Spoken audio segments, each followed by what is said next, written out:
வணக்கம் friends, welcome to Shalini's cuisine. இனி நம்ம பார்க்க போகிற ரெசிபி நல்ல டேஸ்டியான மாவத்த குழம்பு.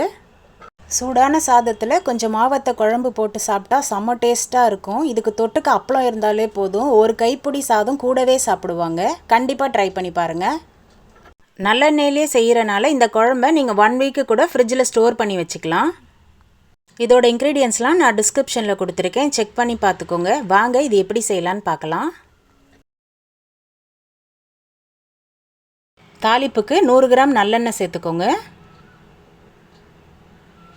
எண்ணெய் நல்லா சூடானோன்னே 1 ஸ்பூன் கடுகு,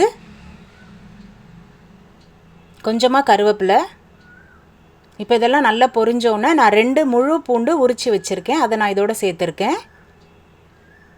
இப்போ இந்த பூண்டை நல்லா அந்த நல்லெண்ணெயிலேயே நல்லா வதக்கி விடணும்.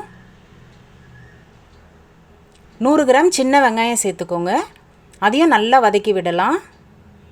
இந்த குழம்புக்கு டேஸ்ட்டே சின்ன வெங்காயமும் பூண்டும் தான். 1/4 ஸ்பூன் மஞ்சத்தூள். உங்கள்கிட்ட பெரிய வெங்காயம் தான் இருக்குன்னா நீங்கள் அதுவும் போட்டுக்கலாம். இன்னும் சின்ன வெங்காயம் போட்டால் இன்னும் கொஞ்சம் டேஸ்ட் நல்லாவே இருக்கும்.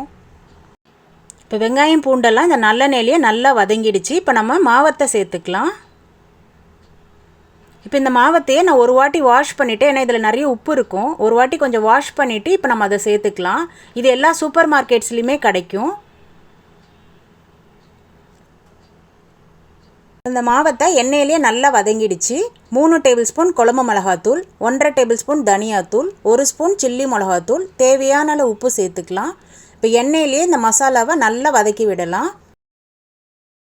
அடுப்பை சிம்மிலேயே வச்சு வதக்கி விடுங்க, மசாலா நல்லா குக் ஆகிடும். இப்போ மசாலா நல்லா குக் ஆகிடுச்சு. இப்போ நம்ம இந்த குழம்புக்கு தேவையான புளிக்கரைசலை சேர்த்துக்கலாம். பெரிய எலுமிச்சம்பழ சைஸ் புளி எடுத்திருக்கேன். இப்போ இதை நல்லா கரைச்சி எடுத்துகிட்டு வந்துடலாம். இப்போ இதோட சேர்த்துக்கலாம். இப்போ இதெல்லாம் நல்லா கலந்து விட்டுடலாம்.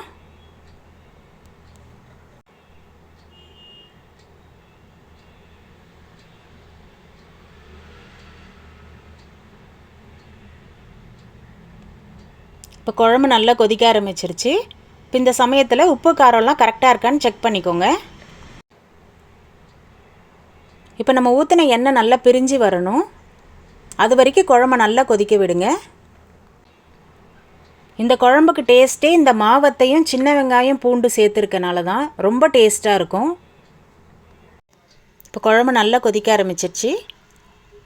இப்போ நம்ம ஊற்றின எண்ணெய்லாம் நல்லா பிரிஞ்சு வர ஆரம்பிச்சிருச்சு பாருங்கள். இந்த ஸ்டேஜில் அடுப்பை சிம்மில் வச்சுருங்க, ஒரு 10 நிமிஷம் அப்படியே குக் பண்ணலாம். நம்ம ஊற்றின எண்ணெய் எல்லாமே நல்லா பிரிஞ்சு வர ஆரம்பிச்சிரும். இப்போ குழம்பும் நல்லா திக்காக வந்துருச்சு பாருங்கள், நல்லா சூப்பராக ரெடி ஆகிடுச்சு பாருங்கள். செம்ம டேஸ்டியான மாவத்த குழம்பு. கண்டிப்பாக ட்ரை பண்ணி பாருங்கள், ரொம்ப டேஸ்ட்டாகவே இருக்கும். நல்லெண்ணெயில் செய்கிறனால இந்த குழம்பை நீங்கள் 1 வீக்கு கூட ஃப்ரிட்ஜில் ஸ்டோர் பண்ணி வச்சுக்கலாம். இந்த ரெசிபி பிடிச்சதுன்னா நீங்களும் உங்கள் வீட்டில் ட்ரை பண்ணி பார்த்துட்டு எப்படி இருந்துன்னு எனக்கு கமெண்ட் பாக்ஸில் கமெண்ட் பண்ணுங்கள். லைக் பண்ணுங்கள், ஷேர் பண்ணுங்கள். மறக்காமல் ஷாலினிஸ் குசின் யூடியூப் சேனலை சப்ஸ்கிரைப் பண்ணுங்கள். பக்கத்தில் இருக்க பெல் பட்டனையும் கிளிக் பண்ணுங்கள். அப்போ தான் நான் போடுற எல்லா வீடியோஸும் உங்களுக்கு அப்டேட்டாக வரும். தேங்க்ஸ் ஃபார் வாட்சிங்.